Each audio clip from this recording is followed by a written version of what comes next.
आम जनता आज इतनी महंगाई से लोग परेशानी है।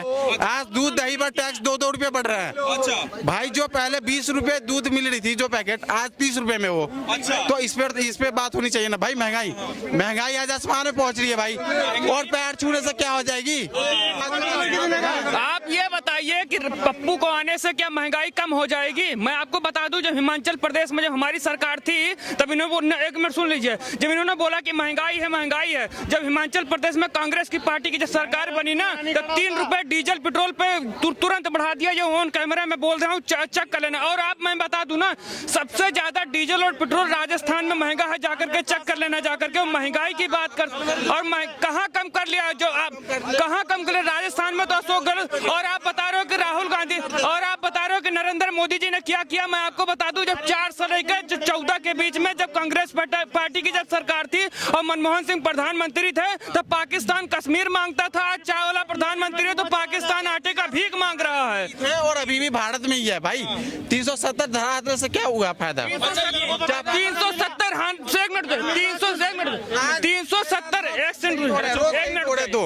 आज भी सेना शहीद हो रहा है। आप कहाँ से हो? मैं बिहार से हूँ। बिहार से हो, क्या नाम है आपका? इरफान नाम है। इरफान नाम है। इरफान। हाँ। इरफान को दिक्कत है कि क्या क्या मोदी सरकार? नहीं, आज 370 हटी है तो सुरक्षा बोल रहे हैं कि जम्मू कश्मीर में आज भी रोज दो सेना मरी है, जबकि 370 हटने से तो बोले थे कि पूरा सुरक्षित होंगे जम्मू कश्मीर। आज भी रोज 2 सेना, खबर में देखो, रोज सेना मर रही है। क्यों मर रही है? गलवान घाटी में होती है। 15 किलोमीटर गलवान घाटी के अंदर रिवर बना ली चाइना की आर्मी ने। आज वहाँ मोदी बोलते हैं। आपको पता है जो गांधी परिवार थे ना, 2014 के पहले चप्पल छोड़ के भागते थे सरहद पर से। और आपको सुन लीजिए, गांधी परिवार का गांधी परिवार, सुन लीजिए, गांधी परिवार माने कुछ नहीं, वो है पप्पू। और आप 2000 कितने लोग शहीद हुए बीजेपी से आज तक, जब से पार्टी बनी है बीजेपी की? तुम्हारे कौन सा शहीद हुए? कौन सा शहीद हुए? पंजाब के लिए इंदिरा गांधी ने शहीद हुई है क्या?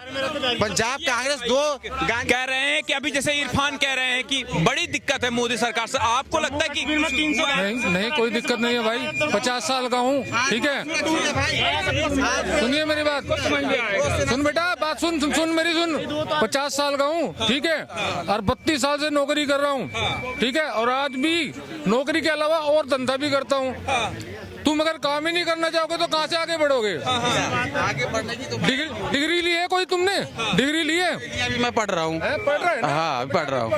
आगे चल के तेरे को बेनिफिट मिलेगा। अच्छा ये बताइए, मोदी सरकार को 10 साल होने वाले हैं, आपको लगता है कुछ फायदा हुआ है कि नहीं देश को? फायदा तो कुछ नहीं, महंगाई देख लो। महंगाई इतनी तेजी से जनता ऐसे ही चुन रही मोदी सरकार को 10 साल? चुन रही। अब तो क्या बोल सकते हैं, अब अंधभक्ति पे है। अंधभक्ति है? हाँ, अंधभक्ति पड़ी नहीं, जो है उसकी ये मानना है। सुनो, अगर चुनने वाली बात है ना कि जनता ऐसी चुन रही 10 साल से, तो कांग्रेस को आज हर व्यक्ति गाली दे रहा है कि भाई कांग्रेस बुरी पार्टी थी। तो कांग्रेस को भी तो 70 साल तक लोग बाग चुन रहे थे ना। तो चुनना ना चुनना ये तो अलग बात है, पर जो मूल विषय है देश के, महंगाई, बेरोजगारी, वो कहीं ना कहीं सरकार फेल है, ये मानना पड़ेगा। अच्छा, जो वादे करके आई थी भाई 15 लाख रुपए खाते में आएंगे, कि बाहर से कालाधन इतना आ जाएगा कि सबके खाते में 15 लाख, आज कालाधन और बढ़ गया। ये सरकारी आंकड़ा है, कोई कांग्रेस का या किसी मेरा पर्सनल आंकड़ा नहीं है। सुनो, पेट्रोल और डीजल के दाम कहते कि बहुत हुई महंगाई की मार, अब की बार पेट्रोल और डीजल के दाम होंगे कम। पेट्रोल और डीजल के दाम को क्यों सरकार जीएसटी के अंदर क्यों नहीं ले गई? क्यों अलग अलग राज्य में अलग अलग रेट है? क्या? मेरा नाम त्यागराज सिंह त्यागी। जो 4 ये बताइए, इरफान भाई को, त्यागी भाई को, दोनों को दिक्कत है, महंगाई बहुत हो गई है, सब चीजें बहुत दिक्कत हो रही हैं। आप लोग क्यों इतना अंधभक्ति कर रहे हैं भाई? भक्ति ये भी बता। देखिए, 70 साल से हिंदू सो रहा था, हिंदू 2014 में जग चुका है। अब कांग्रेस पार्टी 2014 के बाद में अब कभी नहीं बन पाएगी। और आप ये महंगाई की बात कर रहे हो सर, मैं आपको बता देता हूँ, मैं चुनौती के साथ कहना, मैं गारंटी, सर एक सेकंड आगे आ जाइए, मैं गारंटी के साथ कहना चाहता हूँ, आप जाकर के चेक कर लेना, गूगल पे जाकर चेक करना। नेहरू कह गए इंदिरा से कि ऐसा पोता आएगा और रैली करेगा कांग्रेस की, भाजपा को जितवाएगा। ये बात कंफर्म है आप पे? ये बताओ कि 2024 में किसकी सरकार आनी चाहिए? 2024 में तो अभी फिलहाल तो बीजेपी की आएगी, लेकिन 2029 में। अरे जब बीजेपी का पता है तो फिर क्या है कांग्रेस का गुणगान इतना कर? कांग्रेस का, मैं महंगाई के मैं ऊपर किसी मैं पार्टी का नहीं गुण गा रहा हूँ। मैं बस महंगाई के पास उसके ऊपर मैं बोलना चाह रहा हूँ बस। कमाई भी तो बढ़ी है, महंगाई बढ़ी है तो कमाई भी तो बढ़ी है। पहले कितना कमा रहे थे, अब कितना कमा रहे हैं? भाई सब चीज के लिए महंगाई बढ़ी है। जो तुम चीज बेच रहे हो, जहाँ तुम काम कर रहे हो, उन्हें भी खूब कमाई भी तो ज्यादा हो रही है खूब। साल के अंदर दुगना ट्रिपल हो गया रेट। जो सिलेंडर मिल रहा था 450 में, आज 1100 में सिलेंडर मिल रहा है। कहाँ 1100? 10 गुना 70 साल से कितना अब 900 रुपये, आज करें 200 रुपये। जब इलेक्शन आते इनको जब उज्ज्वला योजना फ्री मिला था ना, यही लाइन लग के लिए सबसे ज्यादा आज इनको खल रहा है पैसे देने में। बस इतना क्यों दिक्कत हो रही मोदी सरकार? बताया तो इनको जब उज्ज्वला योजना में फ्री मिल रहा था तो यही ले रहे थे लाइन लग के।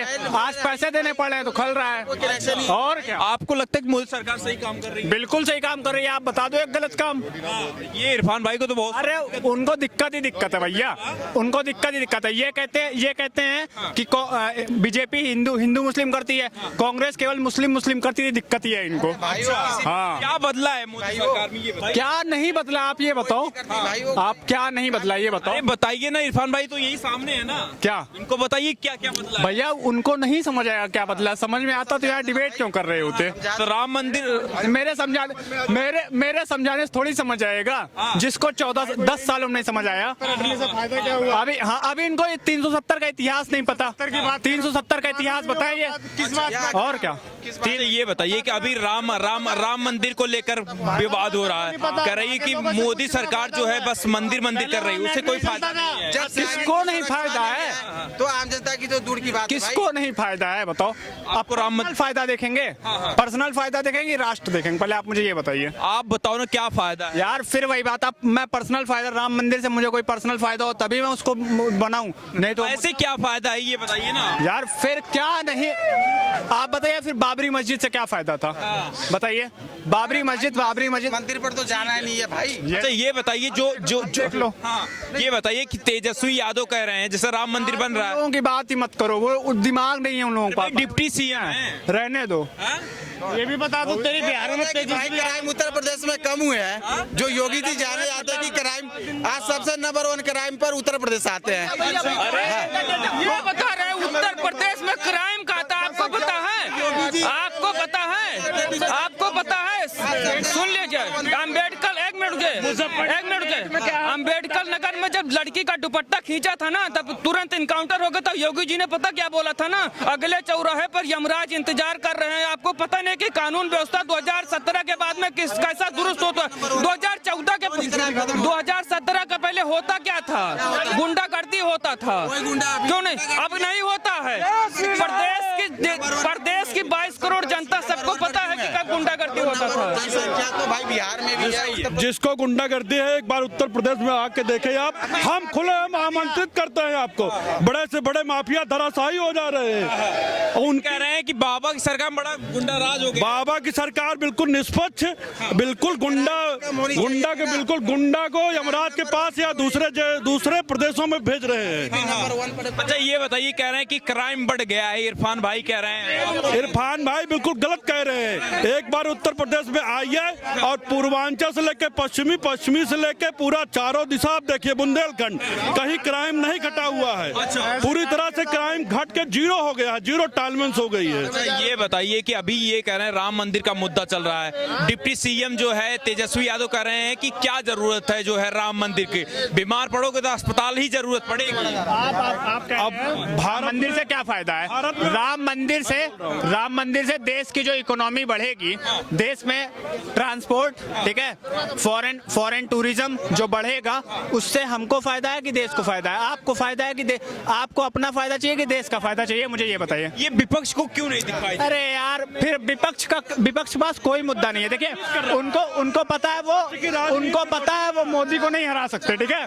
तो उस चक्कर में उन्होंने क्या किया, देश की जितनी पार्टियां हैं सब एक हो गए, ठीक है। अभी भी उनके पास पता है उनको नहीं हरा पाएंगे, तब वो मुद्दा बना रहे हैं। मुद्दा बनाए, ठीक है, कोई फायदा नहीं होगा। मोदी सरकार इस बार आ रही है? बिल्कुल आ रही है, और इस बार ना 400 प्लस आ रही है। चले भैया। हाँ ये बताइए सर कि राम मंदिर को लेकर विवाद बहुत ज्यादा खड़ा हो गया है। जैसा कि राम मंदिर हमारे प्रभु श्री राम विराजमान हो रहे हैं 22 तारीख को, और आप अयोध्या इसके पहले नहीं जानते थे, उसको फैजाबाद के नाम से जानते थे।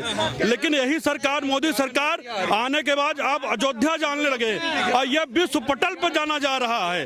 आने वाले समय में आप देखेंगे जो अयोध्या के लेकर हैं क्या मिलेगा वहाँ पे। अस्पताल बनाना चाहिए, अस्पताल नहीं, बिल्कुल अस्पताल बनाना चाहिए। आदमी बीमार होता है तो अस्पताल जाता है, लेकिन प्रभु श्री राम की जब अयोध्या बनेगी तो वहाँ पे टूरिज्म बढ़ जाएगा, चारों तरफ आपको रोजगार बढ़ जाएंगे। अयोध्या एक अलग मानचित्र में दर्श के पूरे विश्व में जो अयोध्या बन रही, कहीं पे एशिया, पूरे एशिया में इस तरह की मंदिर नहीं बन रही। वो हमारे माननीय प्रधानमंत्री जी और हमारे आदरणीय योगी बाबा जी, उन्होंने बहुत अच्छा ही कार्य किया है। जो राम मंदिर प्रभु 500 साल बाद आज हमें बनते हुए दिखाई दे रहे हैं। धन्य है हमारी पीढ़ियां, कितने हमारे पूर्वज बलिदान देके चले गए। आज हम लोग अपने आंखों से देख रहे हैं कि प्रभु हमारे 22 तारीख को विराजमान हो रहे हैं अयोध्या में। लेकिन ये कहा जा रहा है कि मोदी जो है, बीजेपी जो है, राम के नाम पे राजनीति कर रही है और उसी को देकर जो है ये करने की कोशिश कर रही है 2024 जीत जाए, इसलिए राम राम राम राम।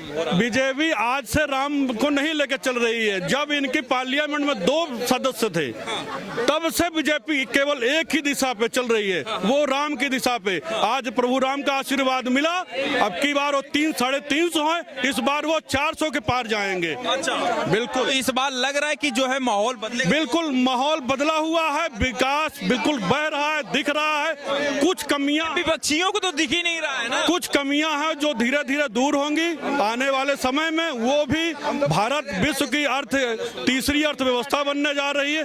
बस 2027 या 28 में अनुमान आप देखते रहिएगा, इसी सरकार में विश्व की तीसरी अर्थव्यवस्था शक्ति भारत बनेगी। ये कि जो सवाल विपक्षी उठा रहे हैं कि जब से मोदी सरकार आई है 10 साल पूरा होने वाले हैं, क्या क्या ऐसे मुद्दे हैं जो लगता है कि हाँ बीजेपी ने ये काम किया है, इस आधार पर हमें वोट करना है 2024? बोल दीजिए, आप बोलिए। आप बताइए। देखिए, बीजेपी बहुत सारे कामों पे अपने खुद गिना रही है। उनका मैनिफेस्टो आप देखिए कि क्या क्या उन्होंने किया, क्या नहीं किया है। अनुमान अब आप दिल्ली जैसे राजधानी है हमारी, ये अन्य शहरों में जाके देखिए तो मोदी जी ने वहाँ क्या किया। आज हमारा उत्तर प्रदेश क्राइम से खत्म हुआ। उत्तर प्रदेश में जो विकास की गंगा बही है वो हमारे आदरणीय प्रधानमंत्री जी और यशस्वी मुख्यमंत्री योगी बाबा जी, उनकी देन है। कुछ कमियां हैं जो आने वाले समय में धीरे धीरे जैसे समय बीतेगा वैसे कमियां दूर होंगी। अच्छा, आप ये बताइए कि मोदी सरकार के 10 साल पूरा होने वाले हैं, गठबंधन भी तैयार हो चुका है, कह रहे हैं कि इस बार उखाड़ फेंकेंगे, लालू यादव भी ऐलान कर चुके हैं। आपको क्या लग रहा है कि कोई गठबंधन में असर है? अब लालू यादव को क्या कहा जाए। लालू यादव जी का परिवार तो बिल्कुल, शायद तेजस्वी जी 9 या 8 पास हुए हैं। उनकी माता जी मुख्यमंत्री बनी थी, उनको साइन करना नहीं आता था। ऐसे आदमी को अगर मुख्यमंत्री की कमान संभाल लेंगे तो बिहार में जंगल राज तो था ही और आज भी है। और प्रधानमंत्री जी बिल्कुल हमारे बिल्कुल सही दिशा में, विश्व को में जो भारत का पटल होना चाहिए उस पटल पे हमारे प्रधानमंत्री जी ने आज भारत की गरिमा बढ़ा दी है। इसको कहने वाली बात नहीं है, बिल्कुल आंखों से दिख रहा है। राहुल गांधी के बारे में क्या ख्याल है? वो पार्टियों को, बहुत बड़ी पार्टी है, सबको इकट्ठा करने की कोशिश कर। कांग्रेस जब से भारत देश हमारा आजाद हुआ था तब से कांग्रेस थी। माननीय इंदिरा जी ने बहुत कार्य किया था उस समय जब से आजादी हुई थी। लेकिन राहुल गांधी जी को ये नहीं समझ में आता कि हम आटा लीटर में बेचेंगे कि किलो में बेचेंगे। उनको अपनी बातों में खुद का नहीं पता रहता है कि मैं क्या कहने जा रहा हूँ, क्या निकल जा रहा है। राहुल भारत जोड़ो यात्रा तो कर रहे हैं, कह रहे हैं मोहब्बत की दुकान खोल लेंगे, लेकिन इसी मोहब्बत की दुकान में आज हिंदू मुस्लिम करके वो केवल मुस्लिम की राजनीति करते हैं, हिंदुओं की पूरी तरह से समाप्त करके रखा है कांग्रेस। ये बताइए कि अगर कांग्रेस पार्टी आती है तो देश का नुकसान क्या है, ये समझ में आ रहा है? क्योंकि 10 साल ठीक है, 10 साल बीजेपी रही है, अब अगर कांग्रेस अगर आ जाती है तो क्या दिक्कत हो जाएगा? देखिए जी, कहने को बीजेपी आज 10 सालों से है। इसके पहले लगभग 5 साल और थी, 2 साल एक बार, 3 साल एक बार, तो 15 साल इन्होंने किया राज। बाकी जो अभी तक 75 साल पूरे हैं उसमें से 60 साल कांग्रेस ने किया है और कांग्रेस बिल्कुल फ्लॉप थी। आज जो इस स्ट्रक्चर हमारा बन रहा है वो मोदी जी का देन है। मैं इस पे जवाब देना चाहता हूँ। राहुल गांधी, देखिए मेरी अपनी राय है राहुल गांधी को भारत जोड़ो यात्रा करनी चाहिए सबसे पहले। अब भारत जोड़ो यात्रा हो चुकी है, न्याय यात्रा। ओहो सॉरी मुझे नहीं मालूम है। अच्छा हुआ आप मुझे अंडरलाइन कर दिए। देखिए सबसे पहले श्री राहुल गांधी को कांग्रेस जोड़ो यात्रा शुरू करनी चाहिए, क्योंकि देखिए पी चिदम्बरम हो गया, ये कपिल सिब्बल हो गया, गुलाम नबी आजाद, सिंधिया, इनके लंगोटिया यार पता है किसको बोलते हैं? आपके पिछवाड़े में भी तिल होगा ना, उसको भी पता होता, उसको लंगोटिया यार बोलते हैं। वो छोड़ के चले गए, उनको सबसे पहले जो भी आप न्याय यात्रा सब निकालो। मेरी अपनी राय है, अपनी पर्सनल राय है, कांग्रेस जोड़ो यात्रा निकाल पे। आप क्या कहना चाहेंगे जो अभी सरकार जो है, मौजूदा सरकार के बारे में ये कहा जा रहा है कि राम के नाम पे राजनीति कर रही बीजेपी, आपको क्या लग रहा है, राजनीति कर रही या जरूरत थी? मेरी बात सुनो, आप देखो यहाँ पे जितना भी कोई भी पॉलिटिशियन है ना, उसका कुछ ना कुछ बेस होता है। जैसे एक जो है भ्रष्टाचार से निकली हुई पार्टी केजरीवाल की पार्टी, बीजेपी तो कहता है कि मैंने राम के लिए पॉलिटिक्स किया है, वो तो गलत नहीं बोल रहा है। वो कह रहा है मैंने राम के लिए हमने काम किया है और राम के लिए काम करते रहेंगे, खुल के बोल रहा है, कोई दिक्कत वाली बात नहीं है। वो हम सब धर्मों का सम्मान करते हैं, हम किसी का बहिष्कार नहीं कर रहे, लेकिन राम हमारे दिल में है, हम राम के लिए काम कर रहे हैं। इसमें दिक्कत क्या है? आपका सवाल ये था कि लोग बोल रहे हैं कि पॉलिटिक्स कर रहा है, कोई भी आदमी सभी पॉलिटिक्स कर रहे हैं, कोई ऐसा नहीं है कि किसी का बेस पॉलिटिक्स का जो है धर्म से अलग है। मान चलो कोई भी अभी मान चलो जैसे ये भ्रष्टाचार से निकली हुई पार्टी थी तो केजरीवाल मैं भ्रष्टाचार पे पॉलिटिक्स कर रहा हूँ, यही बात हो रही थी ना। अब उसका हवा निकल चुका 10 साल में, उन्होंने कम से कम राम को नहीं छोड़ा, मंडल लेके जो है इन्होंने क्या बोलते हैं, आडवाणी जी ने पूरे देश में रथ यात्रा करी थी और इन्होंने कहा था मंदिर वहीं बनाएंगे। ये बार बार ये फिर सवाल पूछते थे मंदिर वहीं बनाएंगे, तारीख नहीं बताएंगे। अब उन्होंने तारीख भी बता दी, वो भागे तो नहीं है ना कम से कम। तो भगवान राम का हमारा जो संविधान है उसके प्रथम पृष्ठ पे भगवान राम का फोटो भी लगा है। तो ये राम का देश है, राम के बारे में बात करने में दिक्कत क्या है, मुझे ये बता। लेकिन राम को लेकर इतनी नफरत भी क्यों, विपक्षी पार्टियों को इतनी दिक्कत क्यों? मेरी भाई साहब मेरी बात सुनो। विपक्षी पार्टियों का मतलब ये है, इनको देखो अब ये रसातल में क्यों जा रहे हैं, ठीक है, इनका आए काल विपरीत काल विनाशे बुद्धि। एंटनी कमेटी ये गठित हुई थी कांग्रेस की, उन्होंने कहा था कि कांग्रेस को हिंदू के वजह से कांग्रेस हारी है। अब से पहले यदि इनको भगवान सद्बुद्धि देते तो ये 80% की पॉलिटिक्स करते ना, ये 14% में उलझ के क्यों रहते। मैं कह रहा हूँ क्यों बीजेपी नहीं कह रहा सबका साथ सबका विकास हो, सबकी बात कर रहे हैं ना। सिलेंडर दिया तो पूछ के थोड़ी दिया कि हम मुसलमान को नहीं देंगे या इसको नहीं देंगे, या टॉयलेट बने तो इसको नहीं देंगे, या इनके प्रवक्ता और नहीं है, या इनके पार्टी में लोग नहीं है। जो इनके विचारधारा को मारता है सबका सम्मान है वहाँ पे, वो तो जात धर्म नहीं देखते हैं। वैसे कांग्रेस को करना चाहिए। और यदि कांग्रेस तो बड़ा कंफ्यूज पार्टी है। सबसे पहले कंफ्यूज इसलिए है कि जब इलेक्शन आता है तब ये मंदिर में जाते हैं। राहुल गांधी बोलते हैं मैं कौल ब्राह्मण हूँ, जनेऊ भी दिखाते हैं लोगों को, देखो जी मैं जनेऊ भी डालता हूँ।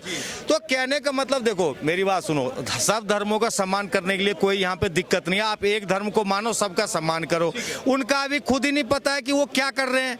टाइटिल उधार गांधी, हर कुछ उनका उधार का ही है। कौल ब्राह्मण है तो एक बार बोलो मैं कौल ब्राह्मण ही रहूंगा सब दिन। कभी आप टोपी लगा लेंगे, कभी कुछ कर लेंगे, कभी कुछ कर लेंगे, कभी कुली बन जाएंगे, कभी मेरा कहने का मतलब ये है, ये धर्मनिरपेक्ष देश है। आप पॉलिटिक्स करिए, मैं कोई क्रिश्चियन है वो भी पॉलिटिशियन हो, क्या दिक्कत है। लेकिन वो ये तो बोले ना आई एम क्रिश्चियन, मैं क्रिश्चियन हूँ लेकिन मैं पॉलिटिक्स कर रहा हूँ। आपको मेरी विचारधारा समझ में आती तो आप मुझे वोट दीजिए, नहीं तो मत दीजिए।